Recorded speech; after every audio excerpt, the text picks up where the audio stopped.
laawol kisal ko laawol peewal e ɓantal. Bismillahir Rahmanir Rahim. Alhamdulillahil Azizil Wahhab Al-Karimil Mannan dalla ibadahu ala salihil akhlaq wa amarahum bi ahsanil aqwali wal a'mal wa qul li ibadi yaqulu allati hiya ahsan. نحمده على ما علمنا وهدانا ونشكره على ما أولانا وأعطانا وأشهد أن لا إله إلا الله وحده لا شريك له عزم حق الجار وأكثر فيه المقال وكاد أن يجعله شريكا في المال وأشهد أن محمدا عبده ورسوله أحسن إلى جيرانه كما لم يحسن إليهم أحد قبله ولا بعده فسد خلتهم وواساهم في محنتهم وعاد مريضهم واتبع جنائزهم وصبر على أذاهم واجتهد في هداهم صلى الله وسلم وبارك عليه وعلى آله وأصحابه وأتباعه إلى يوم الدين. أما بعد، فاتقوا الله تعالى وأطيعوه واستقيموا على أمره وخذوا بكل شرعه فإن شعب الإيمان كثيرة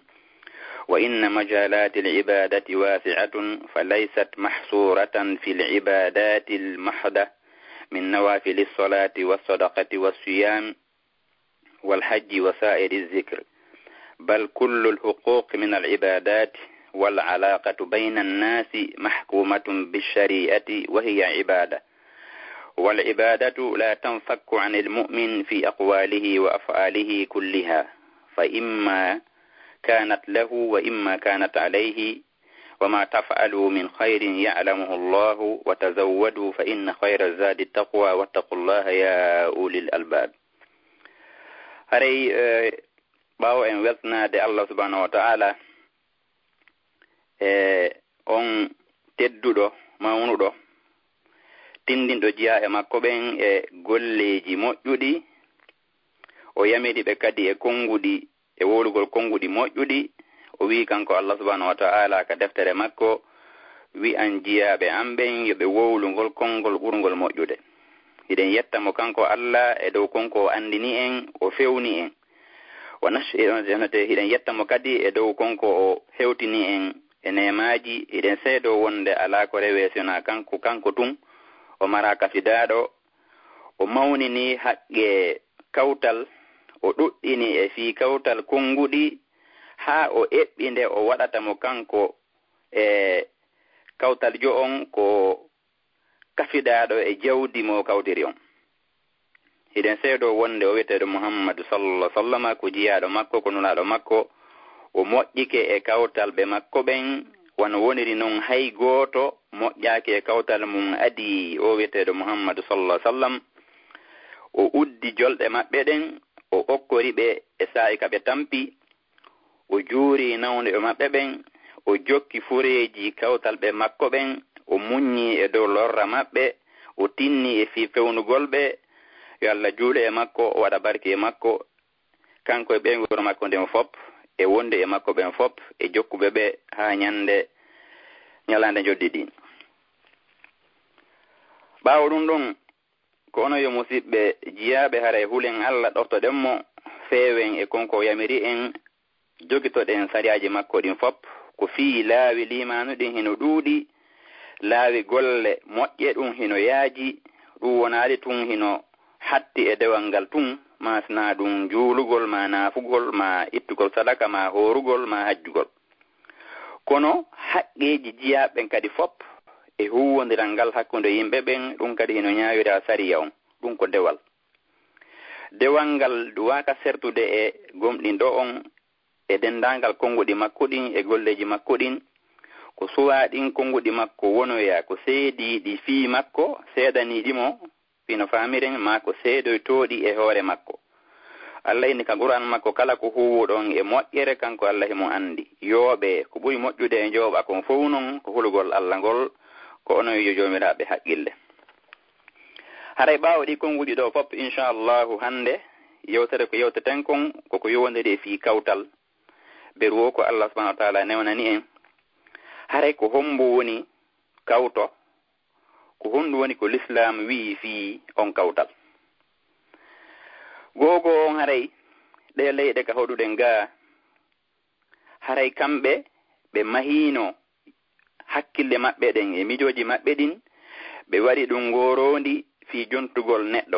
neddo goto on haqqe makko ibe cippira e fi dum be wawlata fi haqqe jama on fu ko fi haqqe neddo on tum haqqe nene e baba alaka mabbe ga haqqe endan alaga haqqe kawtal alaga kono non l'islam on kanyum himo yewta fi dido fop kanko ari o yewti fi haqqeji aden goto o yewti fi jama haqqeji l'islamu din wonande neddo on hidi duudi kono ko si on tigin andidi si o wawa renade jonnon o wi kanko Allah ka yewtere makko ko yewti en kon wondema neddo kawtal on haray on don ko duwado teddinede kawtal ngal ka l'islam hino mari haqqeji sabu duudugol din haqqeji don yoga e karma ko be go hino wadani dun dambude wobbe no wadani dun defte hino mooba e defte buy nyaawoje mun den hino serti ko wiete kawtal ko on yani batti o galle maade e kongol arabu dum hino nabe ha wi'e wondema ko aaden cippido e der gorol hara ko kanko tu woni ko weddi der ton ko honno ben no jogortamo haray andugol dido piiji hino tawa e ko wawata nafude neddo on andugol neddo on haqqeji din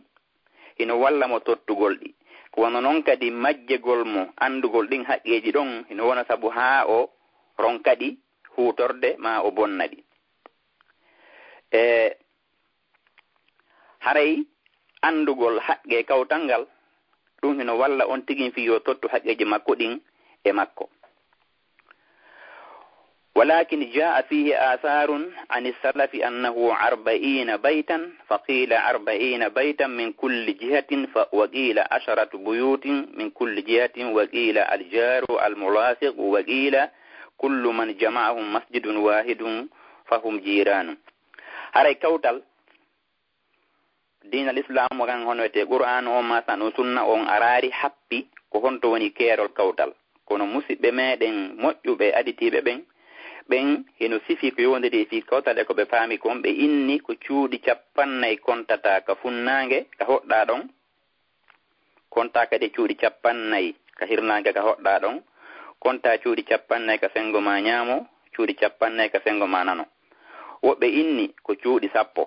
wobbe inni ko on kawtal no bakondirda e mum wobbe inni ko on mo kafutuda juulirde ko on do woni kawtal ma wobbe inni ko kala tawo ben wawen nande si noddinama hare ko ben do woni kawtal dum do hare tindinaali kerol hattugongol wa zahiru annahu la shay'un mu'aqqatun fi zalika wa maradduhu ila al-urfi wal urfu yakhtalifu bi ikhtilafi az-zamani wal makani fama ta'arafa alayhi an-nasu annahu jarun fa huwa jarun hare ender ɗiɗo konguɗi honno wete ñawore fi kawtal on heno rutte e ko anda kon ɓayi konguɗi en ko yewti kon ɗi happa ko ha on to woni hattirde kawtal ngal haray ko anda ko wona ñawirede fi affaire kawtal on si en daari aya goto ko Allah subhanahu wa ta'ala wi ɗon fi naasigi ɓen wonno ɓen e ngara meɗe Muhammadu sallallahu alaihi wasallam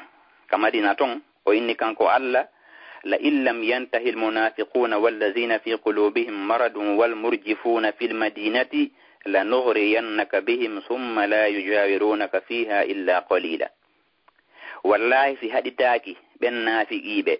بن بونك بردم نونا ركيفران كاكو بن ساكته ببناله كمدينة من ورتته أم محمد صلى الله عليه وسلم دو مبه هوتي be kawtirta e ma ton siona seeda dum do no holli wondema kawtangal no fuɗɗi e wonɗo takko ma on nabi haka hattoyi haray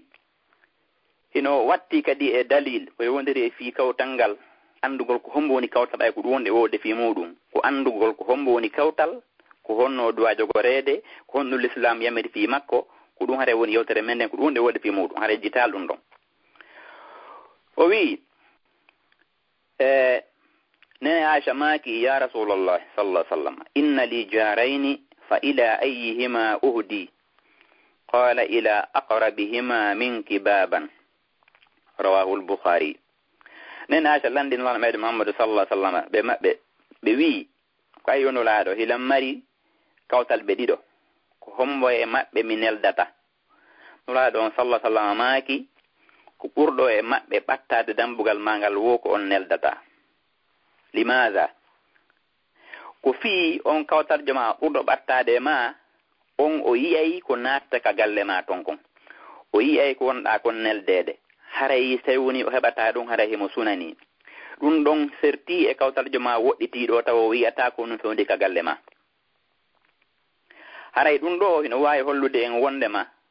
ben hodube e galle gote hibe duwa huwondirde be wona musibbe bay haray ko dum don Allah subhanahu wa ta'ala woni ko yamiri si feji don haray kanko Allah subhanahu wa ta'ala himo yewtan no keli duudude ko wondide fi Qur'an on e fi affaire kawtal o wi kanko Allah wa'budullaha wala tushriku bihi shay'a wa bil walidayni ihsana wa bizil qurba wal yatama wal masakin wal jari zil qurba wal jari al junubi was sahibi bil janbi wa ibn sabil wa ma malakat aymanukum inna Allaha la yuhibbu man kana mukhtalan fakhura. O wi kanko Allah wotindine rewgol Allah waton kafidu mo hayfus moƴƴo don kadi e nene e baba hattirde e moƴƴagol moƴƴo don kadi e ben musibe modon hebube modon kanyum aliyati ma ben e miskina ben e on kawtaljo jomiraado endam mo kawtirda e on kawtaljo tawowo ayama ko wana on musibe kadina kono hidon kawtiri do kadi ara en famay kawtal hino sendi pecce nay ko kawtal jo mardo haqqeji tati e dow ma kanyum e kawtal jo mardo haqqeji didi e dow ma kanyum e kawtal jo mardo haqqe goto e dow ma kawtal jo mardo haqqeji tati on e dow ma ko kawtal jo ma tawdo an e makko ko musibbe ka endan mo mari haqqe hoore ma ko musibbe ka diina mo mari haqqe hoore ma hidon kawtiri mo mari haqqe hoore ma woni tati dimmo on ko kawtal joma tawdo an e makko ko on kawtirbe kadi ko diina wota on ono mari haqqe didi e hoore ma tammo on ko kawtal joma tawdo an e makko wana musibbe ka diina wana on endan kono don kawtiri on no mari haqqe goto e hoore ma are non ko wiyete kawtal ko pihum hulbini kum moƴƴa hare jama ono duwa jentitade ko yewtete kon do si faljere wadi ga hare mi do tori kala tawbe ustazi be hino jentibe walli tolan bay ko wonde wolande ko fi en faamu wala mede Muhammad sallallahu alaihi wasallam e maki wondema man ra'a minkum munkaran falyughayyirhu bi yadihi fa illam yastati fa bi lisanihi fa illam yastati fa bi qalbihi wa dhalika adhafu al-iman hare ko asden yewde nde yewtere do ko mi yi ka hakkille an hare ko bur duudude e musibe men ben heno welsindi e fi ko wonde de fi kawtal lorraaji no woodi hakkundeji meden wondi fejjude hakkunde kawte hara ko pihon hulbini kum no wawa hara ko fiontigin anda walti mo huude ma hara himo anduno ko no anda degré nambara ko no huude kon hara ko asiden wo ko honote wasiden wolude nena Aisha radiyallahu anha yalla yolndonte yarlobe be maaki wondema ngada mede Muhammad sallallahu alaihi wasallam e maaki wondema Jibrilu sertali himo wasiyolan e kawtal haami sikki wondema o ronina e kawta jom e hoore ɗum ɗo holli wondema fi kawtal ko pihum hulɓini kum e riwaya goo gorko goo ansariyankejo on ɗon ko sahabajo no meɗen Muhammadu sallallahu alaihi wasallam o yalti ka galle makko himo yawde o ɗaɓɓita nulaɗo meɗen Muhammadu sallallahu alaihi wasallam e nder ko ɗaɓɓitata ɓe kon kanko ɓe ngoro makko nden tum o tawi hiɓe dari nokku goo kañum nulaɗo meɗen Muhammadu sallallahu alaihi wasallam hiɓe dari darodi e gorko ɓayoni o tawi ɓe dari ɗon o sikki ko haaju ɓe woni yewtude kañum nulaɗo ɗon sallallahu alaihi wasallam e on ɗon gorko sahabajo filliɗo hadis on o inni wo mi jooɗi mi habbi nulaɗo on sallallahu alaihi wasallam ɗon ha kanko déjà o jooɗike nulaɗo on sallallahu alaihi wasallam emo ɓe woni yewdude mum onate mum on hino dari o jooɗi ha o wi'i mi hulani nulaɗo on sallallahu alaihi wasallam ko ɓe dari konko neeɓi ɓay woni ɓe gaynidi e gorko on yewtugol on se mi ari min ni nulaɗo ko onon hombo wonduno ɗo o wondi ɗo ko neeɓi ko hombo woni o ɓe maaki a yiyimo o wi ɓe maaki ko Jibrilu ni o sertali himo wasiyolan e fi kawtal ha mi sikki wondema o ronina e kawtal ngal ha mi sikki wondema o wiya e wondema so mi maayi kawtal ngal ronaylan nulaɗo on sallallahu alaihi wasallam inni onate ɓe maaki wondema si tawno a salminno gorko mo yiwuɗa o ngo ɗum Jibril kan kadi o salminteno sahabajo on ko ni fillori hadis on joni noon si en taskike oɗo hadis e yiyay ko honno tawiri kawtal ngal hino mari haqqeji ha tawi nulaɗo on sallallahu alaihi wasallam wi'a e wondema ha Allah lan ɗon falama roñinde kawtal ngal e mo kawtiri on ɗum ɗo holli wondema fi kawtal ngal ko pihum mawnukum goɗɗo no wi'e Zahabi o wi innama jaa alhadisu fi hadha al-uslubi lilmubalaghati fi hifzi huquqi al-jar wa adami al-isaa'ati ilayhi haythu anzalahu ar-rasulu sallallahu alaihi wasallam manzilata al-waris oɗo kalama ko ƴuweteɗo Zahabi ko ɗum wi onni o hadis on ko ariri e ngol laawol ɗo fantini fi haqqeji kawtal ngal ko fi hollugol wondema alalan ɗo on o wasike fi kawtal ha wawi wasi o roñinayi kawtal ngal e hoore mo kawtiri mum on ngal meɗe Muhammad sallallahu alaihi wasallam e maaki hadis ji ɗuɗuɗi en ala wolde ɗi fof majji en waɗa tun yogaji kaɓe maaki wondema man kana yu'minu billahi wal yawmil akhir falyukrim jarahu rawahu shaykhan wa fi riwayatin li muslim falyuhsin ila jarihi قال القاضي إياد رحمه الله تعالى من التزم شرائع الإسلام لزمه إكرام الجار أو لزمه إكرام جاره أودو حديث ngar mer Muhammad sallallahu alaihi wasallam maaki wondema kala laatiiɗo hino gomɗini ñalorma hin onate kala laatiiɗo hino gomɗini Allah subhanahu wa ta'ala himo gomɗini ñalorma sakkitiiɗon yo teddin kawtal makko e riwaya goo ɓe maaki yo o moƴƴo e kawtal makko oɗo kalma ko ƴeweteɗo iyaade o wiiwo kala tabintindo e hoore mum ma ñiiɓedude ɗi sariyaji l'islamu ɗo o anday haqqeji kawtal ɗin o wawa teddinde kawtal makko joni haray ko marɓen ko wi'en haray teddingol kawtal mum ko piihum mawnukum hino ari e yewtereji ɗuɗuɗi wondema kawtal wona ko fijirte si en daari hadis ji ɗinnoɗo meɗen Muhammadu sallallahu alaihi wasallam sifi ɗin fi kawtal en taway tagaɗo so tawi woni o lorra kawtal makko hara no woodi piji buy ko manque e makko hino ari e ɗum ñande goore ɓe arno ko noon meɗen Muhammadu sallallahu alaihi wasallam ɓe sifi fi debbo ɓe inni wondema on debbo ɗon o hoore ñallal ngal o juula jemma on o ittay sadaka kono o lorra kawtal makko ngal meɗen Muhammad sallallahu alaihi wasallam maaki la khayra fiha hiya min ahli an-nar joni sen daari nde ɗo yewtere oɗo debbo sifaɗo fi mum ka maɓɓe ɗon arɓe sifi fi makko ɓen ɓe mantumo haa ɓe gayni kono ɓe sakkitori konngol gotol pet konngol ka ɓe wi ɗon wondema haray o lorray kawtal makko sabu konngol lorri kawtal makko ɗon ngar meɗen Muhammadu sallallahu alaihi wasallam maaki moƴƴere ala e on ɗon debbo on ɗon ko yimɓe o tawa ɗo yimɓe yiide debbo go kadi ɓe sififi makko yimɓe ngare janto fi yimɓe moƴƴuɓe kan ma ɗon sallallahu alaihi wasallam ɓe janti kadi fi debbo go ɗon ɓe inni wondema on ɗon debbo kadi kanko ɗuuɗa juulugol sina farillaji ɗin tum naafiɗo ɗuuɗa juulugol sadaka o ɗuuɗa ittugol kono o tampinta kawtal makko o tampinira ɓe hunduko makko kon ɓe maaki on ɗon debbo ko tawa ɗo yimɓe aljanna se ndaari ɗo en tawa wondema teddingol kawtal ngal ino tawa e ko jonnata goɗɗo liman haray ɓeɗo rewɓe ɗo sifaɓe fi mon ɗo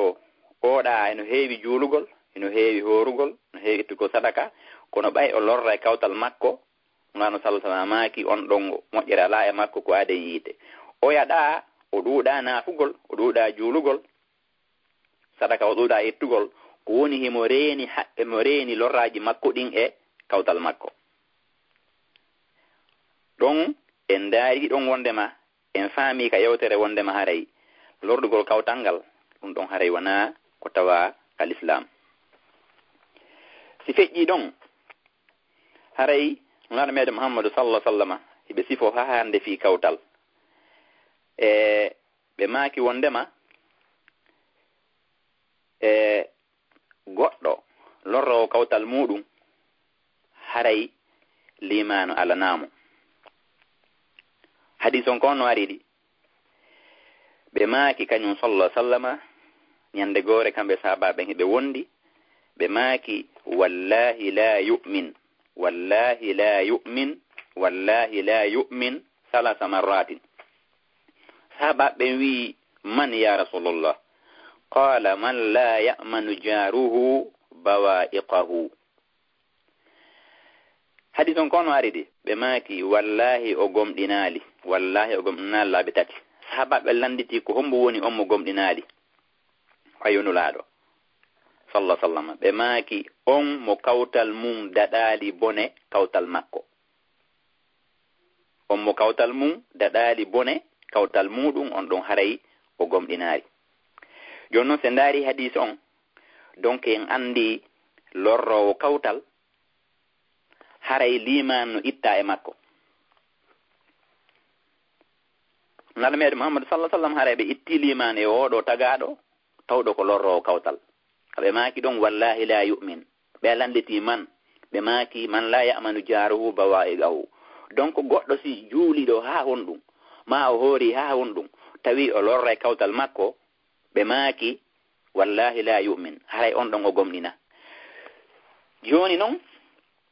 si en ƴeewi oɗo hadis e nder huwodiri men ɗen hande enen julɓe ɓen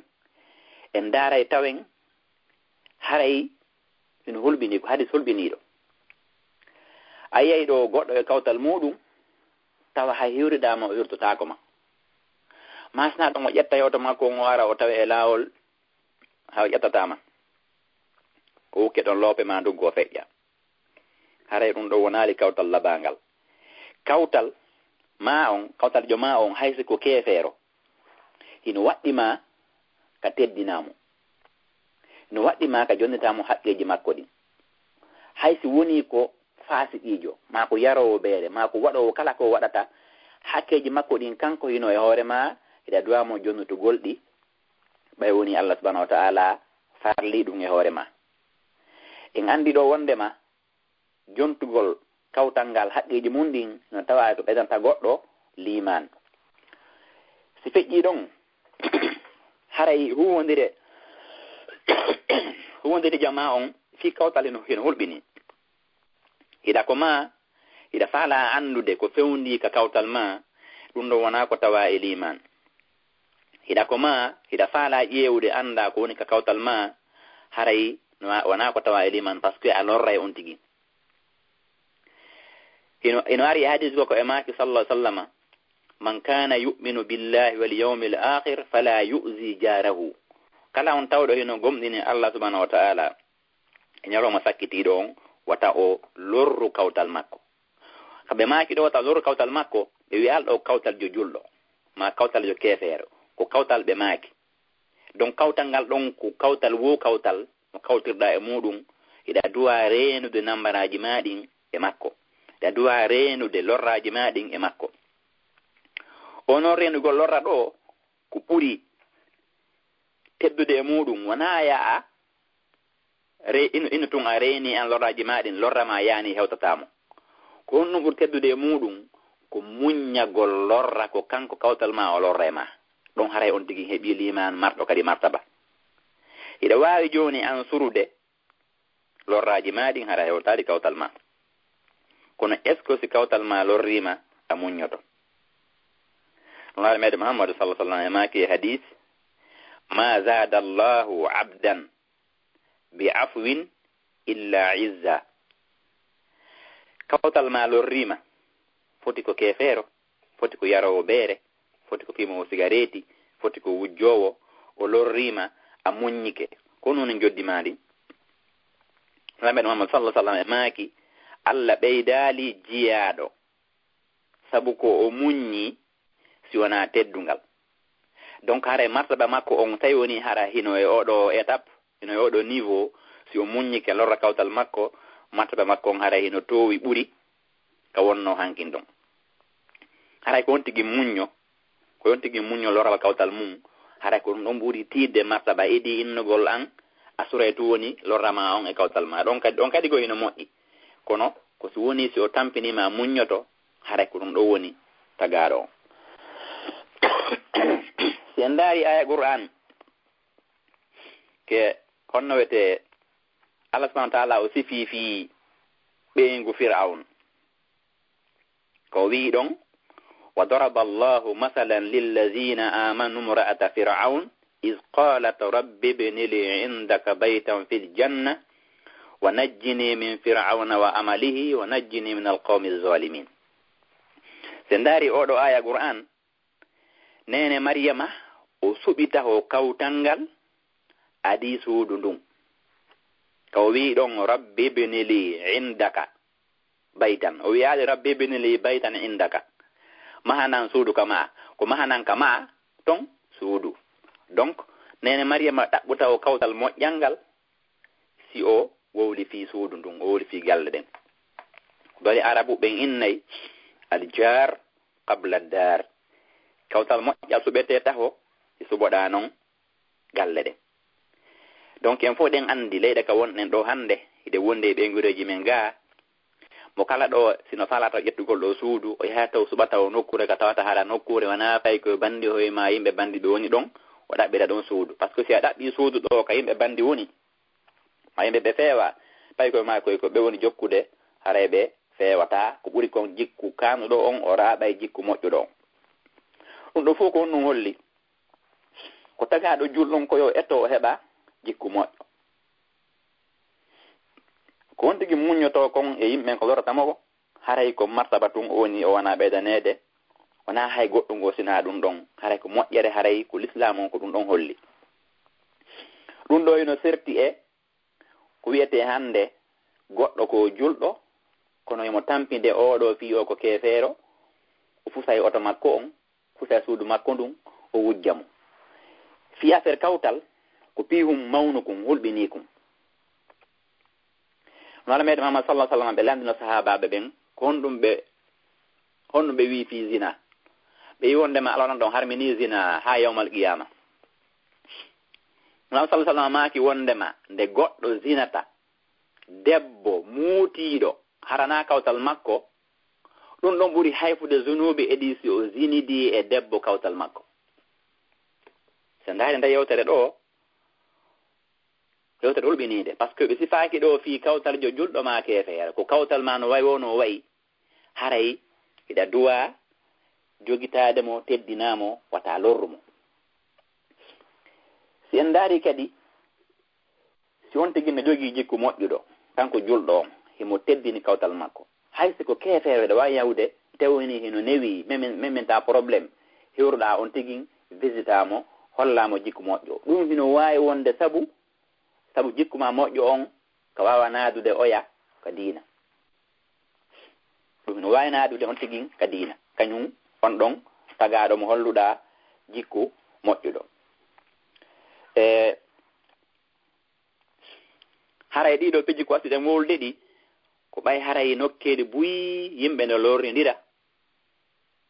on tigi noon façon wo façon se ndaari yewtereji ɗin ko yewta kon fop lorra kan sifaka ko façon won ɗum ko ɓe maki watta o lorru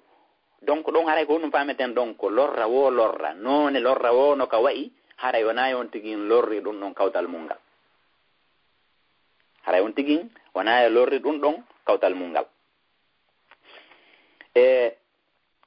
ko ɗum ɗon haray woni jikku julɗo on hadis goo kat no woodi kanona ɓeɗe Muhammadu sallallahu alaihi wasallam e maaki wondema la yadkhulu ljannata man la ya'manu jaruhu bawa'iqahu wallahi ɓe maaki natata aljanna on mo kawtal mum daɗali nambara makko joni noon ko ɗo ɓuri hulɓinade ko yewtuɗen kon to hino hulɓini kono ko ɗo ɓuri hulɓinade ɗo ko ɓe maaki la yadkhulul jannata man la ya'manu jaruhu bawa'iqahu donc si goɗɗo woni lorrowo kawtal mum haray on ɗon o tawaka e yimɓe aljanna ɓe maaki haray on ɗon o natta aljanna ko ɗum ɗo ɓuri hulɓinade ite woni goɗɗo ko on tigi huwi kon fop tawi o natta aljanna haray ɗon heno hulɓini tawi woni ko wona hoorede ko wona juulede fop tawi on tigi lorri kawtal mum ngal beru lorran way wono wayi haray on ɗon o tawaka yimɓe aljanna haray ko piihun duwa kon renede e muɗum moƴƴani piihun duwa ko renede mum moƴƴa hino woodi hande nokkeli ɗoɗuɗi tawa woɓɓe golle mum ɗen ko etagol anda ko fewndi ka kawtal muɗum ɓe yalta ɓe sakita ɗum e jama on fi wirtugol o yama fi bonnugol mo inde mar meɗen Muhammadu sallallahu alaihi wasallam e maake hadis la tatabba'u awrati nnas wata on ƴeewu andugol awraji yimɓe ɓen kala on ƴeewuɗo andugol awraji kawtal mum Allah walan on kañum kadi feññinayi awra makko on kanko neɗɗo on yani o wirtemo ɓe maaki walaw fi baytihi hayso ka nder suudu makko Allah subhanahu wa ta'ala yonete wirtemo ñande goo sabu ko wirti kon kawtal makko haray fi affaire kawtal on ko piihum hulɓini kum ha yawti keero wono sifonoɗen nanen noon haray kawtal ngal eno mari catégorie ji tati ko kawtaljo ma marɗo haqqeji tati e ma e hoore ma e kawtaljo ma marɗo haqqeji ɗiɗi e hoore ma e kawtaljo ma marɗo haqqe goto e hoore ma marɗo haqqe tati e hoore ma on ko musidɗo ma mo kafutuɗa enɗan kafutuɗa diina hoɗiduɗa haqqe tati o yaɗa komo kawtirɗa haran fof kon julɓe emo mari haqqe kawtal e hoore ma e haqqe diina kan o yaɗa ko keefeero on noon no mari haqqe goto e hoore ma ɓay hiɗon hoɗiɗi se ndaari ɗiɗo yewtereji en tawayi on tigin no duwa etade o moƴƴo e kawtal makko no kawtal makko way wono wayi ko fi haray ko ɗon o mari baraji joni noon ko on ɗum e moƴƴere woni e ɗum ko on ɗum e moƴƴere woodi si goɗɗo moƴƴike e kawtal muɗum haray o ɗoftike Allah subhanahu wa ta'ala o ɗoftike ngaɗa makko on Muhammad sallallahu alaihi wasallam ko fi Allah lan ɗon o wi'i en e aya Qur'an on wa'budullaha wa la tushriku bihi shay'an ila akhiril aya e nder on ɗon aya sen daarimo Allah subhanahu wa ta'ala hino bakkindiri rewgol mo kanko Allah e moƴƴagol e kawtal himo bakkindiri rewgol mo kanko Allah moƴƴo e nene e baaba moƴƴo e ɓaduɗa e mumɓen o takkoy ɗon yeeso ton fi moƴƴagol e kawtal ɗum ko Allah yamiri nana meɗe Muhammad sallallahu alaihi wasallam kadi ɓe yamiri wondema e on tigi moƴƴo kawtal mum joni noon si woni a moƴƴike kawtal ma ngal no way wono wayi haray a ɗoftike ɓeɗo ɗiɗo mo ɗoftike Allah ɗoftike ngal makko Muhammad sallallahu alaihi wasallam ko ni moƴƴere o mari Allah tigi no jabanade o wi wa man yuti illaha war rasula fa ulaika ma'a allazina an'ama Allahu alaihim minan nabiyyin was-siddiqin wash-shuhada was-salihin wa hasuna ulaika rafiqa kala on ɗoftiɗo Allah ɗofti ngal makko Muhammad sallallahu alaihi wasallam haray ɓen ɗon hino wondi mo wondi e wonɓe himo wondi e ɓen ɓe Allah nemini ko be Allah nemin annaba ben e gongu be ben e yambe shahid ben e be yimbe moƴƴuɓe be do be moƴƴi kawtal haray ko nder oɗo groupe o jeya joni ndaren non no martaba moƴƴiɗo kawtal muɗum ko hombe wondoyta mum si goɗɗo wondoyi annabaɓe ɓen o wondoyi e ɓe wiyaɓe ko siddiqin o wondoyi e ɓen yamɓe shahid ɓen moƴƴuɓe moƴƴere ko hawana ɗo nambara on ko honto o woni komo lorri kawtal muɗum nulaaɗo on sallallahu alaihi wasallam maaki wonde ma natata aljanna on lorrowo kawtal mum haray yewtere nden ɗo ko wasiɗen woldede ko fiyo jama on reeno ite woni hari on tigi heno ukki e o nambara o wattana hakkil watta o gollugolle makko ɗen ɗo fof haade moƴƴa o ara yawmal qiyama tawa himo tampini kawtal makko Allah bonna mo golle ɗen fof e nder yewtere men nden ko yewtuɗen ko aranum kon en sittike fiyo aya debbo sifaaro fi mum kan alon sallallahu alaihi wasallam wondema o hoorey o juulay sadaka o ittay kono kawtal makko ngal o lorrayɓe Allah onate sallallahu alaihi wasallam maaki on ɗon moƴƴere alaa e makko on ko yimɓe yiite o yaɗa o ɗuuɗa juulugol kono mbayi mo moƴƴa kawtal makko ngal ɓe maaki on ɗon ko aaden aljanna hara ɗiɗo piiji ko duwaaɗi wattanede hakkille muɗum on tigi reeno e lorrugol kawtal mungal fiyo wonu aaden moƴƴuɗo l'islam on hande imo duwa heɓude batte immorde e jikkuuji julɓe ɓen e wondire ɗen hakkunde maɓɓe nulaaɗo on sallallahu alaihi wasallam e maaki ad-din al-muamala dina kan ko gollondiral ɗo noon heɗo wawi gollondirde haysi wona e keefeero on ten haynete haysi wona e julɗo une fois on tigi woni kawtal ma ko ɓuri moƴƴude ko ya moƴƴo e makko si en daari e honno wete issaji ko feƴƴi fii moƴƴiɓe kawtal muɗum a ƴetteten mise fi hollugol wondema goɗɗo duwa moƴƴade kawtal muɗum en fama e ɗon yewtere nde nulaa meɗe Muhammadu sallallahu alaihi wasallam en maraka ƴetten misal ko yowndiri e fii diina kan hewtiti e ɓeeɗo Allah subhanahu wa ta'ala ko ɓeeɗo mantiri ko jikku moƴƴo ko jikku moƴƴo ɗon julɓen duwa jogaade fii ɓe waawu moƴƴade kawtal ngal ɓay ko ɗum wonde wode fii muɗum Allah subhanahu wa ta'ala ko mantiri nula meɗe Muhammadu sallallahu alaihi wasallam ko fii jikku moƴƴo ko Allah wi ɗon wa innaka la ala khuluqin azim an Muhammadu sallallahu alaihi wasallam hiɗa e dow jikku mawnuɗo on jikku ko wonɗum ko jikku l'islam ɓe jogi sen daari hari ɓe marno kawtal jo kañum hombo ngar meɗe Muhammadu sallallahu alaihi wasallam on kawtal jo maɓɓe ko alyahudankejo tawi ɓe senato ɓe hiwroyo alyahudankejo on ka makko e nder konko ɓe wondi Madina ɗon ɓiɗɗo on alyahudankejo maɓɓe kawtiri e muɗum ɓiɗɗo on nawni ɓe yeeta ɓe seeni ndargol si on paykum makko nawni ɓe woni ɓe hewti ɓe tawi paykum kun no nawni ko hewtuɗo ka faato ɓe wi paykum kun yo seedo wondema ala ko rewe sina Allah wonde Muhammadu sallallahu alaihi wasallam ko nulaaɗo Allah paykum kun daari bemmum bemma ko inni yo ɗofto Abul Qasim wala ɓe jammiran noon fe on ɗon sey ko Abul Qasim ɓe jamma ben paykum kun wi yo paykum kun ɗofto nulaaɗo meɗen Muhammadu sallallahu alaihi wasallam o ɗoftiɓe o wowli kalima a shahada on o wi o seedi ka ala ko rewe sina Allah nulaaɗo Muhammadu sallallahu alaihi wasallam ko nulaaɗo Allah si fiiɓe hadis on ɓen nulaaɗo sallallahu alaihi wasallam ɓe onate ɓe wi wondema ɓe yalti ka suudu ton hiɓe moosa kono ɓe wonno maakude ɓe maaki onete alhamdulillahi allazi anqazahu minan nari bi yettore woɗani Allah on dandirɗo kumpay kun naatugo liita sabu an on andi donc jikku l'islam on hino wawi wonde sabu ha goɗɗo naata ko diina ko ɗum ɗo woni martaba mo wala naaɗo goo joni noon sen daari kon ɗum Allah sifi fi ko yowndiri e fi da'wa jikkuma on ɓay zamane ka tondiɗen hande ɗo ni e sunnatul fi'liya on hino bastina jama on ɓuri sunnatul qawliya ko wiyete kon qawliya sunna hara ko wolugol tun sunna wolugol tun hara on tigi hutorta donc hutor gongol yimɓe yi jikkuma on ɗum hino battina e maɓɓe ɓuri tawi woni ko konngudi wonɗa wowlude haɗa ko ɗum fameten joni noon se ndaari oɗo onete nde yewtere ɗo ko feƴƴi hakkunde oɗo kawtal jo sunnaɓe meɗen Muhammadu sallallahu alaihi wasallam ɓe woni sabu ha oɗo naati ka diina Allah dande yimo yiɗi sabu ɗum ɗon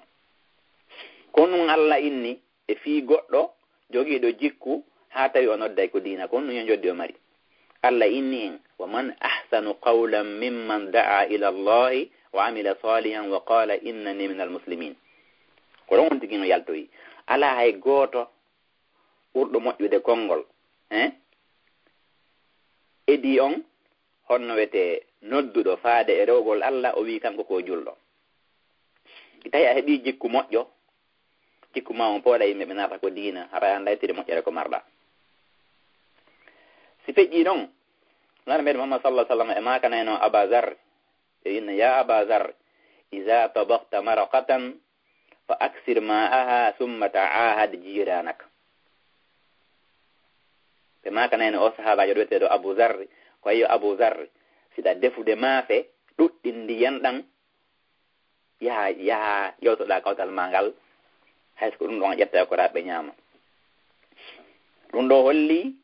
hiɓe moƴƴotono e kawtal hiɓe yamira kadi ɓeɓe wonde mum ɓe yo moƴƴo e kawtal enen kadi ko ɗum ɗon duwaɗen jembude feƴƴi ɗon wiyeteɗo Abu Hanif ko tawaɗo e jogiiɓe mazhabuji ɗin nayi arano maɓɓe on ɓurɗo mawde maɓɓe on Abu Hanifa kad no mari histoire ko yowndiri fi kawtarjo makko Abu Hanifa ka honno ɗon hari himo wondi e kawtarjo makko lorrowo mo kawtal makko acceno ha jemma yaroya beere ha sula o yima toon gimi o waɗa bruit e sonko Abu Hanifa tawa wawata nafude kono Abu Hanifa muññi ɗon o wowlaali hay fus o saakaadi gundoji o wonɗo mo lorde ɗon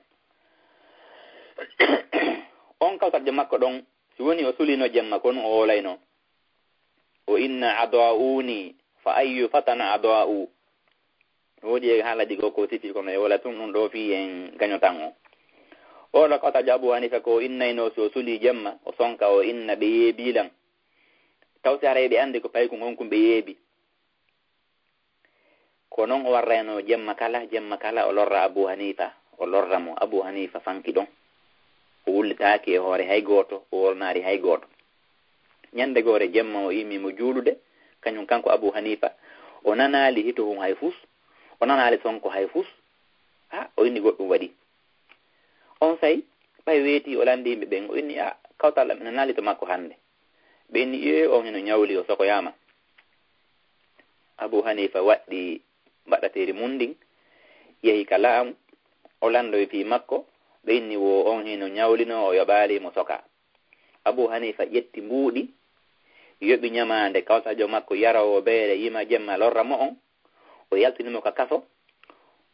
o ƴettimo o altiri ha ko suudu o inni a do'anaka ya fatan min yeeɓima ko ayyo paykum kon inni o way an a yeeballan fes sen ndaari ɗo kadi ko misal goo Abu Hanifa wona annabajo wona sahabajo ko aade moƴƴuɗo kono ƴetti oɗo jikku si feƴƴi ɗon goɗɗo goo no inne Abdullah ibnul Mubarak o harno marno kawtaljo aliyahudankejo Abdullah ibnul onate Mubarak oɗo so o yahino kanko o soodoyi ko wiyete kon dimɗe fruit ma ñamete so ari ka suudu makko ɗo yo o naatu ka suudu makko o senday taho ko soodoyi kon o jonna paykoy kawtal makko ngal si o naata noon ka suudu makko ɗum ɗo ko ɗum l'islam yamiri ko ɗum ɗo julɗo duwa jogaade en toro Allah subhanahu wa ta'ala yo newnan en hutorgo ɗiɗo jikkuji ha tawa en wata lorude kawtal Allah danda en yo golleji men ɗi golɗen nin ka arna ɗo ɗi bona sabu lordugol kawtal goɗɗo ko kadi wi'e Sahal ibn Abdullah Tustari o kadi harno marno kawtaljo inte ɓen majus rewenoɓe yiiteeli masna ɗum kawtal jotawowo o mara diina tawi jaka ɗoweteɗo sahal bun abdullah tustari heno hoɗi ley kafaljo makko on heno hoɗi dow tawi noon douche kawtaljo makko on ndiyam ɗan iwoy toon ɗan araka nder galle o weteɗo sahal ɗan cippo toon ɗan bonna mo suundum tawi ñande o ñande o tuɗay ɗon siyon wal ndiyam ko woni iwde ka kabine oya onete ka douche oya dow ara sinta ɗon si wonini weeti bimi o ƴetta ɗan o hibboya woniri non haa ɓay hewti oɗo ka faato oɗo weteɗo sahal o noddi kawtal makko o inni tigi on haray inandema hodduɗen ɗo e douche ma o heno siwde ka suudu an ga ñande o ñande mi hibboye ndiyam joni noon komi yi komi nawni ɓajal angal wona ko muuti haray mi anda si mi maayi aroyo ka galle ɗo on tawi woni waway muññade suko ko muññimi ɗo noon yo goɗɗo goo aroyo tawa wata muññade o lorre haray eto arrangation no ɗo oɗo probléme oɗo maju sankejo o inni an a wawi muññade ɗum ɗo oɗo tan fof oya inni o inni o min hari mi alaka dina ma kono mi seedi ki wonde ma ka dina ma ɗo ko dina moƴƴo ko ɗuwati ka yamir ma ɗum ɗo haray kan o inni o min kadi mi seedi ki wonde ala ko rewe muhammadu ko nulaɗo Allah ndaare sabu jikku makko oɗo aade moƴƴuɗo on oɗo wiyaɗo ko maju sankejo o naati ko dina haray ɗum ɗo ko duwa ɗum jembinede ko duwa ɗum hutorede ko fii enen ɗo fop hande musidɓe men ɓen enen fop julɓe mo kala men hino faala naade ka aljanna ala ko faala ɗen hande hewtinade kol aljanna joni noon sen daari ko sifa kon e yewtere fii kawtal ngal fop go'ogo on goɗɗo lorrowo kawtal limanu no ɓanta e makko no itta e makko fii no faamiren ɓaye maaki wallahi la yu'min si feƴƴi ɗon ɓe maaki wondema natata aljanna on lorrowo kawtal mum joni ndaaren hoore men hande ko honto fewndiɗen e ɗi yewtereji ɗo ite woni hiɗen hutorde ɗi ko fi Allah subhanahu wa ta'ala kanko dambugal tububuyal ngal ngal udditi fanni on tigin on kikin hewtali ka dande on tigin masnaɗo nangue en fuɗira ka hirnangue ɗo way ɗum on tigin si andi mo jogino suuɗi jikkuji ɗo kala no kawta joma on wa'iri haray an eto sura lorrama e makko ko ɓuri moƴƴude konko ya muñño tawi woni o lorrima hara an a lorrari mo haray ko ɗum ɗon ɓuri moƴƴude si feƴƴi ɗon goɗɗo goo kadi hino marno kawtal jo koko woni sifaade fimon ɗo joni ko leydi wiyeten ndi Kuwait ndin waɗi Kuwait oɗo harno marno kawtal yimɓe ɗiɗo kawtirɓe oya yi oya ka ɗoygol muɗum wondema oya hino naati aljanna o yi ɗum laaɓi bus o tawi ɗum ɗo o wawata muññade ɗum hara o yahaade o landa o oya ko nun sabu naatugol mo aljanna o yimo ka onete ka ɗoygol makko onete ka koyɗol makko la bus mo naati aljanna ko nun sabu haati o naati aljanna oya yo landi oya inni min tigi on mi ala mi andi taari golle ko moni gollude tawayde wawi lannade aljanna ko piiwu gotum pet mi andi min hilan wuude taway kum mi anda no gasa ara ko ɗum mi anda tigi on o inni ko on ɗum o inni o hilan mari ɗo kawtal jo mo jogii ɓiɓɓe tawi ko makko koye mara ko jonna koye dépense koye mara ko jonna koye ñaama haray min ñande kala mi yehi mi soodoy ñaamete si mi ari ko toon mi adorto ko galle makko ton mi ƴetta mi jonna tawi ko makko koye si mi arta ko suudu am oɗo o wi himo tamƴini ko ɗum ɗo woni ko naadi oya o yiiri oya ka ɗoygol makko wondema himo naati ka aljanna haray sen daadi ɗiɗo piiji ko duwaɗi hulɓinde en holla en wondema kawtal wona ko lorrete wattanen hakkil renoɗen ɗiɗo piiji fiye en heɓu e honno wiyete moƴƴere ko Allah subhanahu wa ta'ala e fodi tawɗo hino moƴƴi e kawtal muɗum haray tigi on ko haa ɗo wonno yewtere ko mi wawi yewde kon e oɗo masala ko yondiri fi kawtal haray si tawi woni mi hawri goɗɗo yewtere anden haray mi tori jama on yaafagol e tawi woni ko yewtumi kon koko hawrodiri honno wiyete ko Allah subhanahu wa ta'ala faala haray ko immorde makko kanko Allah e moƴƴere makko e tawi woni no wopodiri e ko kanko Allah o faala haray ko immorde amin e cheytan haray ko ɗum ɗo marno komi yewta tawndo leere ɗo أقول قولي هذا وأستغفر الله لي ولكم فاستغفروه إنه هو الغفور الرحيم السلام عليكم ورحمة الله تعالى وبركاته لا والكسل